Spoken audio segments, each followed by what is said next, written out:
Bismillahirrahmanirrahim. Assalamualaikum warahmatullahi wabarakatuh.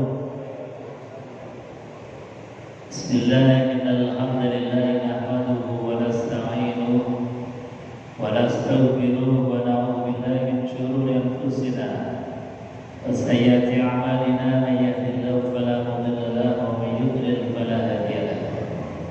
Alhamdulillahilladzi ja'alana minal 'abidin wa ja'alana minal maqbulin wal maghfurin wa antum bi khairin fi kulli 'am.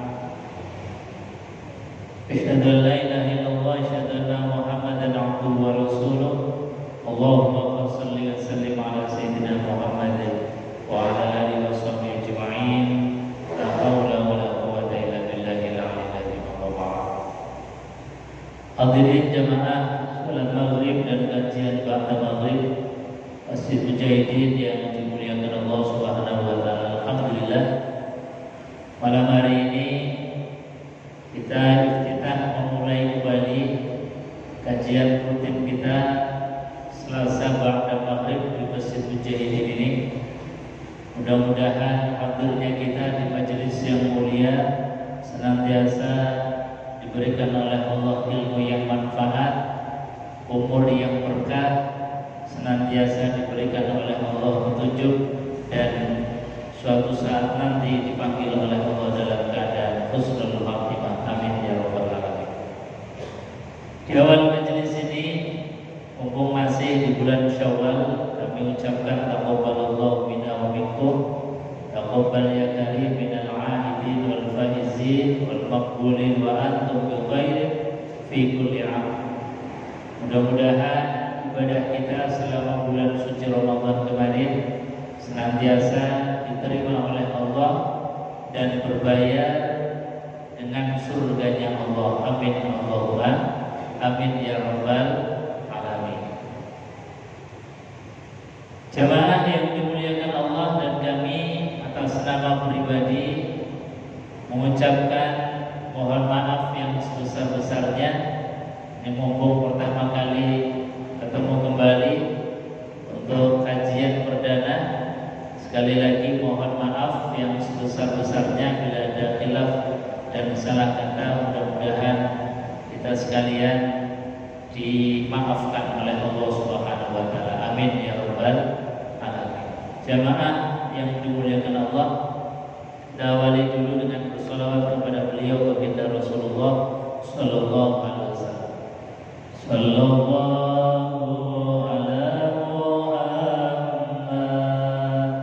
sallallahu alaihi wasallam, sallallahu ala Muhammad, sallallahu alaihi wasallam. Ya Nabi, salam alaika. Ya Rasul, salam alaika. Ya Habib, salam alaika. Salatullah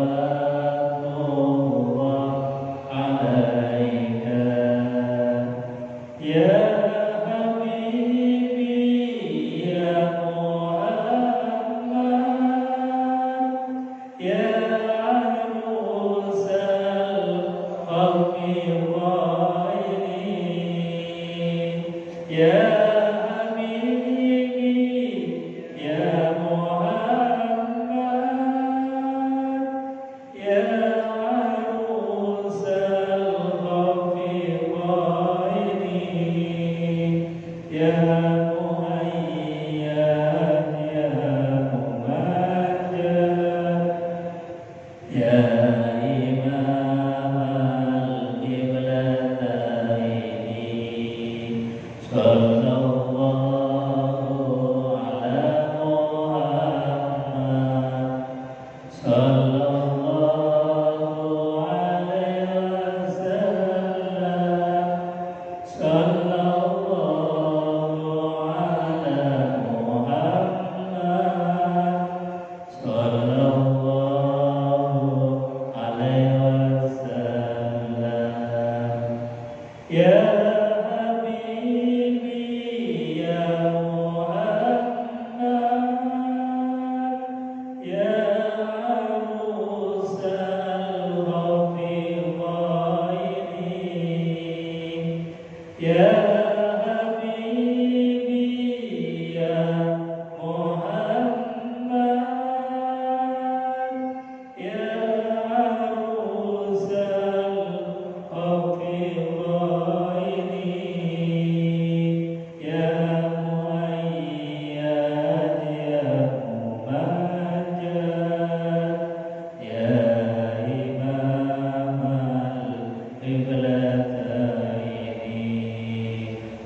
Kita lanjutkan kajian kitab Al-Hikam.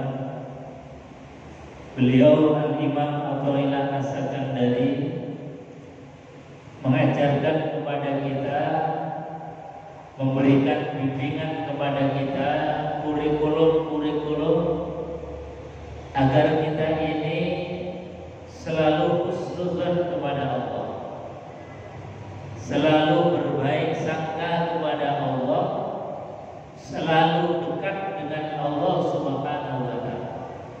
Ini penting. Sebab apa? Orang itu kadang-kadang jauh dari Allah itu dimulai dari persepsi dan persangkaan kita yang salah.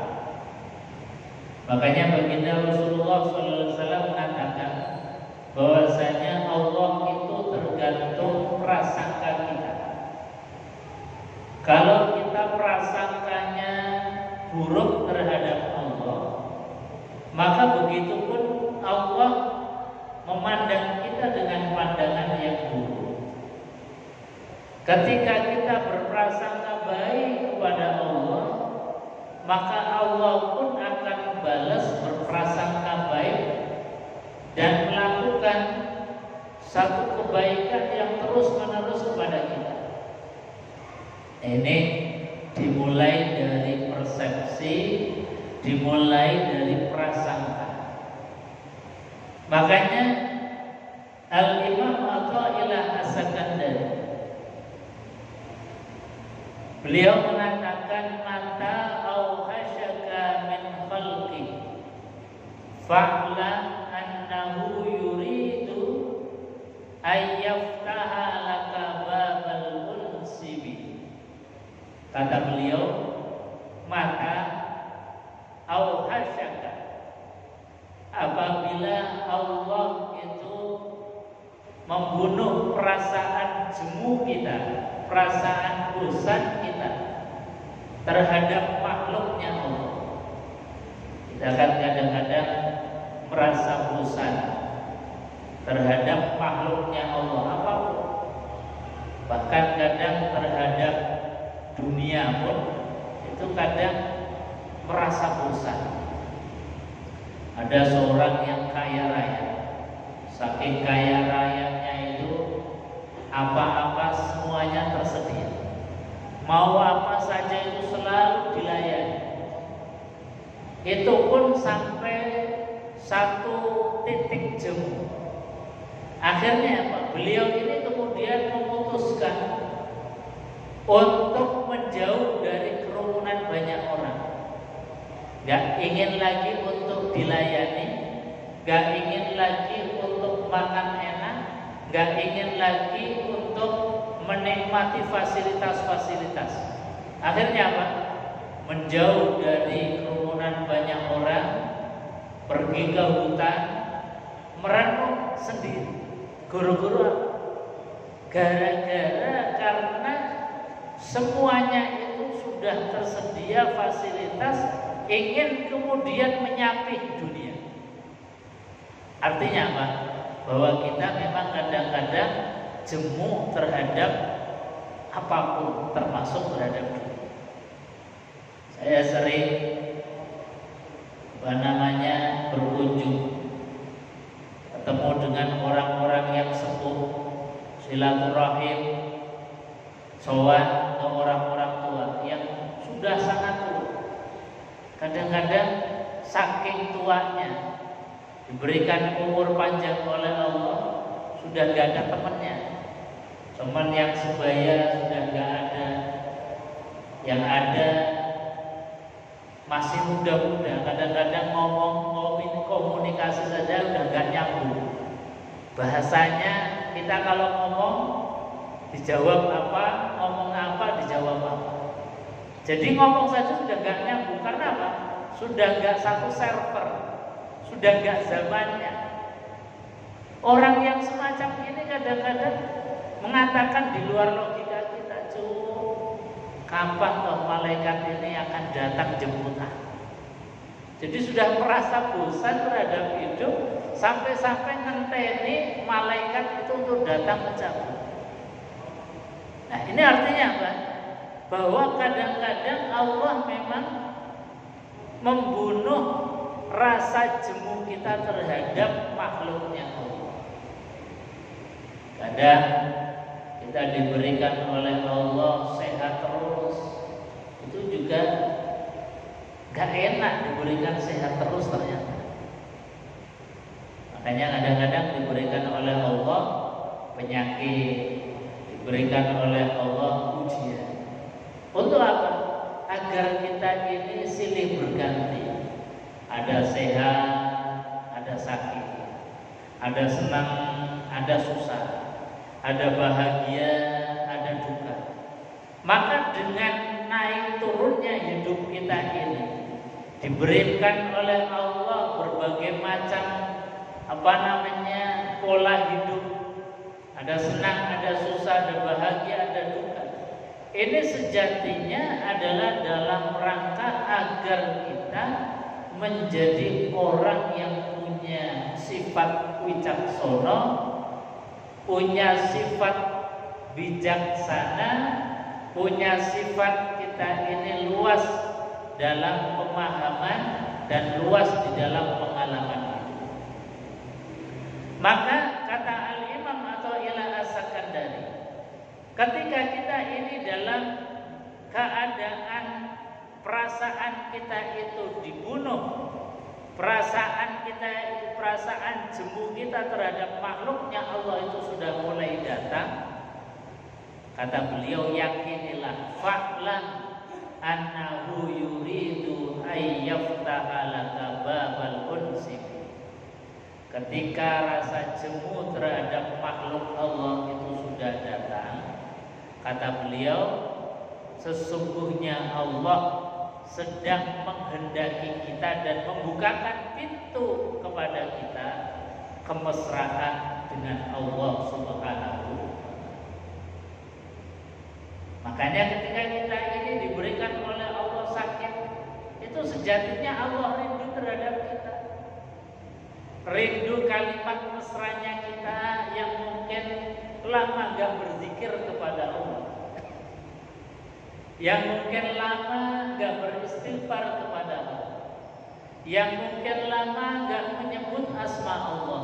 Ketika diberikan oleh Allah sakit, maka kita akan mudah untuk kembali, mudah untuk menyebut kalimat Allah Subhanahu wa ta'ala. Gigi kita sakit, bentar-bentar astagfirullahaladzim, ya Allah, kok gak sembuh-sembuh. Sakit lagi, subhanallah, ya Allah, kok terasa.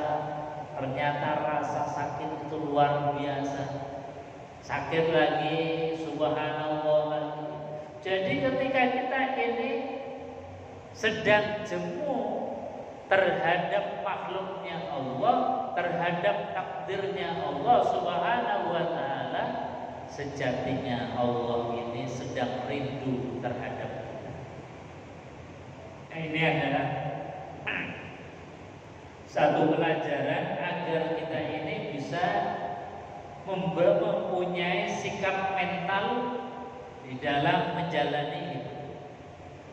Ketika kita misalnya suatu saat yang dulunya teman kita ini banyak, tahu-tahu teman mulai menjauh, tetangga mulai menjauh, kerabat mulai menjauh, gak usah khawatir. Karena apa? Innallaha ma'ana, sesungguhnya Allah selalu menyertai kita. Ketika dulu kita punya harta banyak, diberikan oleh Allah titipan harta, mungkin suatu saat harta mulai menipis, berkurang, maka yakinilah bahwa dalam keadaan sempit ini Allah tetap masih berada di dalam hati kita. Allah selalu menyertai kita. Makanya di dalam Al-Quranul Karim, ciri orang yang sukses di dalam pendidikan Ramadan, orang yang di dalam bulan suci Ramadan kemarin ini sukses, dengan ibadahnya, dengan puasanya, dengan qiyamul lailnya, dengan sedekahnya itu sukses. Maka kata Allah Subhanahu wa taala, cara menilai suksesnya Ramadan itu paling tidak bisa dilihat dari 3 hal. Yang pertama kata Allah, alladzina yunfiquna fis sarra wad dharra. Kalau dalam terjemahan bebasnya, orang yang sukses itu adalah orang yang selalu berinfak dalam keadaan lapang maupun dalam keadaan sempit. Atau kalau kita sederhanakan bahasanya, orang yang sukses dalam didikan Ramadan itu adalah orang yang sudah selesai dengan dirinya sendiri. Maknanya apa? Orang yang sudah selesai dengan dirinya sendiri itu pasti punya sifat qanaah. Boten gerangsa, boten serakah, boten wal-wal kedua. Kenapa? Karena yang sudah Allah berikan ini semuanya itu sudah cukup sebetulnya. Dari mulai ujung rambut sampai ujung kaki itu nikmat yang tiada terhingga. Sehingga nikmat mana lagi yang kita dustakan? Fabi ayyi ala'i rabbikuma tukadziban. Kadang-kadang orang ini karena nggak punya sifat qanaah, dididik Ramadan pun nggak ada bedanya. Dikasih harta banyak pun tetap serakah, tetap kurang, tetap maunya dikasih gunung emas 1 pengennya 2, dikasih 2 pengennya 4, dikasih 4 pengennya 8, terus menerus begitu. Jadi kita dididik oleh Allah Subhanahu wa taala harus selesai dengan diri kita. Maknanya apa? Kalau habis Ramadan kok kita diberikan umur panjang, maka harusnya umur panjang kita dijadikan sebagai sarana wasilah untuk bisa membantu orang lain, bermanfaat untuk orang lain. Kalau habis Ramadan kok alhamdulillah masih digelontorkan, diberikan harta oleh Allah, orang yang sudah merasa cukup untuk diri kita, maka harta yang Allah berikan kepada kita itu dijadikan sebagai sarana untuk perjuangan li'ilahi kalimatillah. Itu dalam bahasa bahwa orang yang sukses itu adalah alladzina yunfiquna fis sarra. Meskipun dalam keadaan kita tidak punya apa-apa pun harusnya punya sikap bahwa kita selesai dengan diri kita sendiri. Maknanya apa? Meskipun mungkin hari ini kita nggak punya beras untuk dimasak, tidak punya bahan makanan untuk dimasak, untuk dimakan hari ini, orang yang sudah selesai dengan dirinya itu tidak sampai kemudian menyusahkan orang lain, tidak sampai kemudian meminta-minta kepada orang lain. Itu artinya orang yang meskipun dalam keadaan miskin, tidak punya apapun, masih menjaga harga dirinya, menjaga muruahnya, tidak sampai menggadaikan kehormatannya. Nah, itu sejatinya orang yang sukses. Orang yang sukses itu tadi dalam bahasa mudahnya orang yang sudah selesai dengan dirinya sendiri. Jadi bahasan apa yang disampaikan oleh Al-Imam atau Ila As-Sakandari itu mengajarkan kepada kita, ketika harta menjauh dari kita, ketika teman menjauh dari kita, kita cukup hasbunallah wa ni'mal wakil, ni'mal maula wa ni'man nasir. Itu sudah pegangan kita. Kalau Allah yang jadi sandaran kita, rasanya itu sandaran gak akan pernah rapuh. Kalau kita hanya bergantung kepada Allah, itu gantungan kita sangat kokoh. Tapi kalau kita bergantung kepada materi, bergantung kepada uang, bergantung kepada harta, bergantung kepada orang lain, itu gantungan kita sangat rapuh.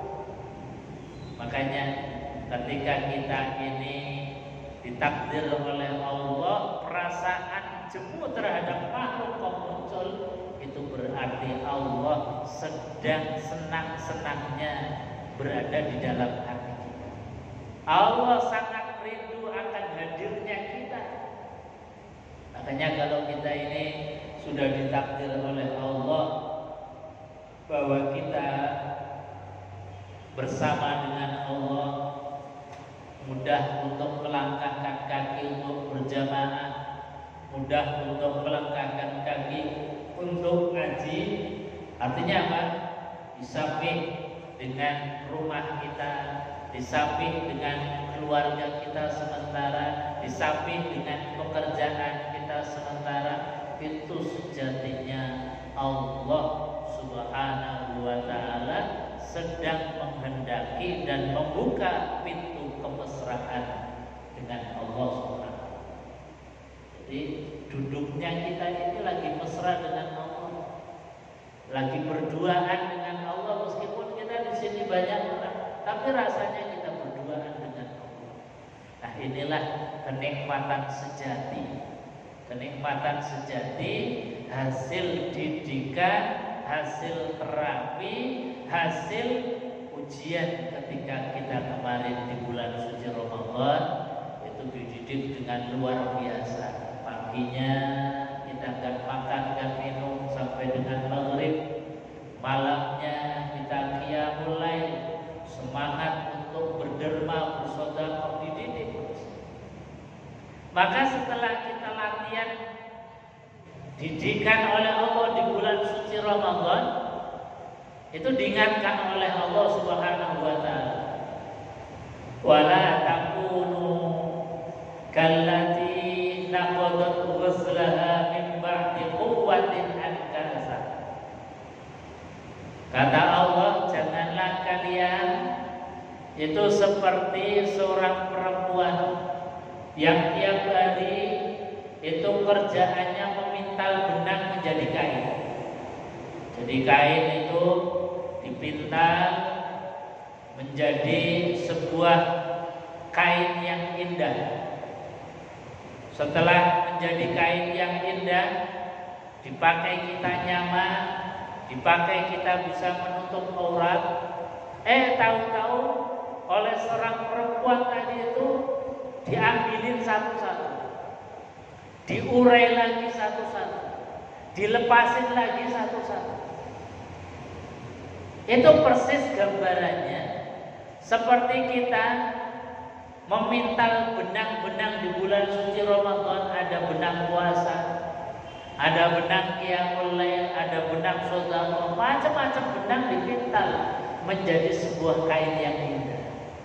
Tapi kata Allah, setelah Ramadan usai jangan diambil lagi. Yang asalnya sergap jamaah, setelah Syawal jangan kemudian libur jamaahnya. Ketika qiyamul lail di Ramadan itu sergap semangat, maka di bulan Syawal itu jangan libur qiyamul lail. Ketika di bulan Ramadan kemarin ngajinya sergap, maka di bulan suci, di bulan Syawal ini jangan dilepasin lagi. Nah, ini bahasa yang luar biasa. Allah kasih pelajaran dengan tamsil, dengan satu gambaran.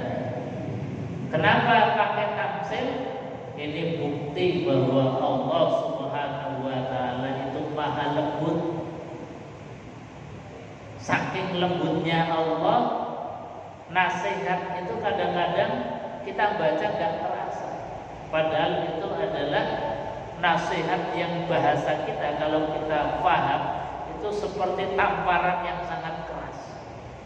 Kadang-kadang tadi kita Ramadan sergap, setelah Syawal mulai jamaahnya ditinggal, qiyamul lailnya ditinggal, ngajinya ditinggal. Tapi alhamdulillah Yang hadir di majelis ini semangat jamaahnya tidak kendor, ngajinya tetap semangat. Insya Allah itu bukti bahwa kita di Ramadan kemarin adalah termasuk orang-orang yang disebut oleh baginda Rasulullah winner, orang-orang yang pemenang di dalam kompetisi di bulan suci Ramadan. Makanya kita harus ukur Ramadan kita kemarin sukses atau maka suksesnya Ramadan diukur oleh Quran tadi. Satu ukurannya adalah kita harus selesai dengan diri kita sendiri. Jadi bahasanya jangan tambah gerasa, jangan tambah merasa kurang, jangan tambah serakah. Harus kita sudah mulai belajar bahwa alhamdulillah ya Allah, nikmat yang melekat di tubuh kita ini saja sudah sangat banyak. Maka rasanya nikmat dari ujung rambut sampai ujung kaki ini saja sudah sangat banyak. Rasanya malu kalau kemudian sampai meminta-minta, sampai menengadahkan tangan, sampai merepotkan orang lain, bahkan sampai menggadaikan kewibawaan dan harga diri. Ini orang yang sukses meskipun tidak punya apa-apa, tapi kalau harga dirinya masih terjaga, termasuk orang yang sukses dunia akhirat. Amin Allahumma. Yang kedua, dalam mengukur kesuksesan Ramadan kemarin, kata Allah, cirinya adalah wal kaziminal ghaidha. Orang yang punya kemampuan pengendalian diri. Ini penting. Sehebat apapun jenderal ataupun orang kaya raya, tapi kalau dia itu punya watak meledak-ledak, itu akhirnya jatuh muruah harga diri. Disenggol sithik ra trimo. Tidak ditempatkan di tempat yang mungkin tidak seharusnya enggak terima. Nah, itu artinya orang yang merendahkan harga dirinya sendiri. Orang yang sukses itu adalah orang yang bisa mengelola, bisa mengendalikan diri. Bahasanya Quran itu sangat indah. Wal kaziminal ghaidha. Orang yang bisa mengendalikan ketika rasa marah itu muncul. Jadi bahasanya Quran, kita tidak disuruh untuk menghilangkan rasa marah dan karena marah itu juga potensi. Marah itu bagaikan BBM yang kalau kita punya kendaraan nggak ada BBM-nya nggak bisa jalan. Makanya marah itu juga potensi bagian dari BBM kita. Dunia bisa seperti ini kan karena kita ada rasa marah, tapi yang terkendali. Oh, si fulan ngaji, masa saya nggak ngaji? Itu harusnya marah. Oh, si fulan beli ini, saya juga pengen beli. Itu karena ada marah, rasa pengen akhirnya tersalurkan dengan baik. Andai kata dunia ini nggak ada rasa marah, itu semuanya jadi malaikat. Dunia ini nggak akan berubah. Maka marah itu harus dikelola dengan baik dan dimunculkan dalam bentuk rahmat.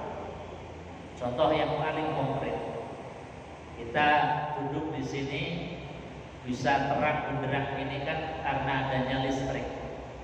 Saya ngomong bisa banter karena juga didukung dengan speaker, yang speaker itu dicolokkan ke listrik. Listrik itu sumbernya macam-macam. Ada dari PLTA, pembangkit listrik tenaga air yang bergulung itu dikelola menjadi sumber energi. Ada lagi dari panas bumi, ada lagi dari gelombang lautan, ada lagi dari petir yang menyambar-nyambar. Dulu sebelum orang belum tahu caranya mengelola panas bumi, ya panas bumi tinggal panas bumi aja. Dulu sebelum orang bisa mengelola petir menjadi sumber energi, ya petir paling kita bisa dengarkan suaranya saja. Dulu ketika orang belum bisa mengelola gelombang lautan yang luar biasa, ya kita paling melihat gelombang lautan hanya sekedar ombaknya saja. Tapi setelah orang itu punya ilmu bagaimana mengelola itu semua, yang asalnya tidak bermanfaat, tidak punya nilai manfaat, sekarang bisa menjadi sumber energi yang luar biasa untuk kemakmuran peradaban umat manusia. Sama persis dengan hawa marah kita. Kalau kita nggak punya ilmu mengelola marah, ya marah akan hanya sekedar keluar menjadi marah saja. Bahkan rasa marahnya kita bisa lebih berbahaya dibandingkan dengan petir yang menyambar-nyambar. Banyak orang yang meninggal itu hanya karena marahnya seseorang. Tapi kalau kita punya ilmu bagaimana mengelola marah ini, kapan marah harus dikeluarkan, kapan marah harus ditahan, dan kapan marah itu dikeluarkan dalam bentuk rahmat. Nah ini namanya orang yang sudah belajar, orang yang sudah haji. Mengelola marah dikeluarkan dalam bentuk rahmat. Dan ini nggak akan bisa kecuali kita latihan terus-menerus. Kita nggak akan paham kecuali kita ngaji. Jadi bahasanya Quran, kita tidak disuruh oleh Allah untuk menghilangkan marah, tapi bahasanya Al-Quran adalah wal kadhiminal ghaidh, memanage rasa marah. Dalam bahasa yang lain, orang yang sukses itu artinya orang yang tidak dijajah oleh kondisi lingkungan kita. Orang pemarah itu kan sejatinya terjajah oleh kondisi. Wong mungkin ngonek-ngonek kayak kita akhirnya marah. Itu kan artinya terjajah oleh kondisi. Ada istri wajahnya nggak enak, kita marah. Itu artinya kita sedang terjajah oleh kondisi. Orang yang kauziminal ghaidh itu nggak akan terjajah oleh situasi, nggak mudah marah. Kita bisa, dia mungkin pas lagi sakit sehingga mungkin ngomongnya begini. Dia mungkin salah paham sehingga punya persepsi buruk terhadap kita. Banyak kita ini kemudian punya alasan memaafkan mereka. Karena apa? Karena kita tidak mudah terjajah oleh kondisi di lingkungan kita. Kenapa kita tidak mudah terjajah? Karena kita punya kemampuan diri untuk memanage rasa marah. Jadi bahasanya Quran itu luar biasa. Orang yang sukses adalah orang yang punya pengendalian diri terhadap hawa nafsu, terhadap hawa marah, yang ketika hawa marah itu datang terhadap kita, datang kepada kita. Jadi bahasanya ojo gampangan nesu, ojo gampangan marah. Bahkan kanjeng Nabi Muhammad Sallallahu Alaihi Wasallam dalam hadis yang ringkas, kalimatnya pendek tapi ini kualitas kalimatnya, pesan-pesannya dahsyat. Apa kata kanjeng Nabi? Beliau mengatakan bahwasanya la taghdab walakal jannah. Kalimatnya pendek. Kanjeng Nabi hanya mengatakan la taghdab walakal jannah. Jangan gampang marah, ojo gampang nesu.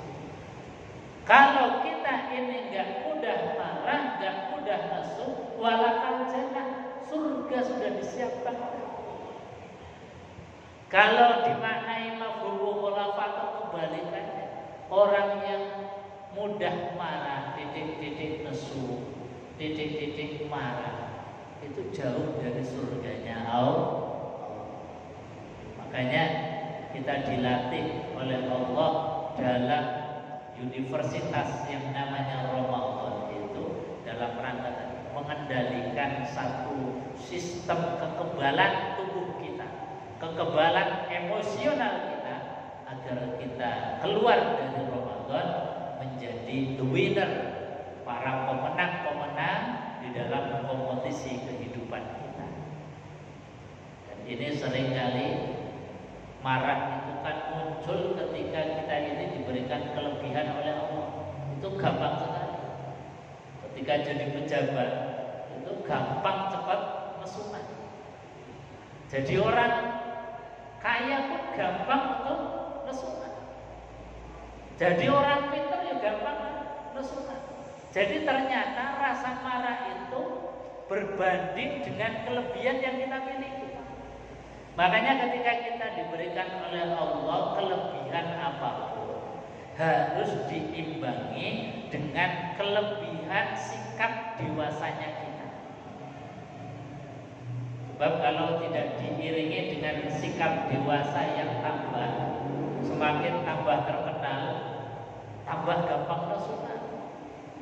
Semakin tambah punya jabatan, apalagi dilo-dilo anak gue dimarahin, dilo-dilo anak buahnya dinesut. Karena apa? Karena naiknya jabatan, naiknya kedudukan tidak diimbangi dengan naiknya ilmu bagaimana mengelola satu sikap mental di dalam mengelola ketika marah itu datang. Harusnya kita ini bagaimana? Makanya Quran mengatakan wal kaziminal ghaidh. Manajelah rasa marah itu. Syukur-syukur marah itu bisa keluar dengan bentuk rahmat. Jadi gak usah harus nesu-nesu. Kalau ada orang salah, tinggal mungkin kita bimbing, kita ingatkan, kita ajarkan. Tidak perlu harus marah. Meskipun marah itu tetap harus diperlukan dalam keadaan tertentu. Jemaah yang dimuliakan Allah, saya kira itu untuk kajian pada sore malam hari ini. Mudah-mudahan ada manfaatnya. Kita tutup majelis ini dengan doa kafaratul majelis bersama-sama. Bismillahirrahmanirrahim. Subhanallahumma wa bihamdika asyhadu an la ilaha illa anta astaghfiruka wa atubu ilaik. Assalamualaikum